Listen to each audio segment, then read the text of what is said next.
Don't throw away that shriveled ginger. One knob buried in backyard soil becomes something extraordinary. Choose a rhizome with at least 2 strong eyes. Each eye is a separate plant waiting to emerge. Soak the rhizome in fermented rice water for 4 hours. This ancient trick wakes up sleeping eyes faster. Day 12. Underground in the warm backyard soil, those eyes are already pushing pale shoots upward.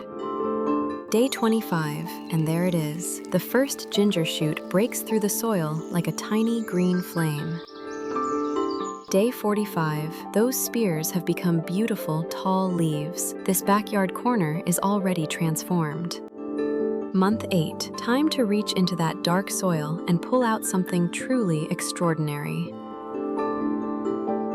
One knob became all of this, and fermented rice water made every single rhizome grow faster.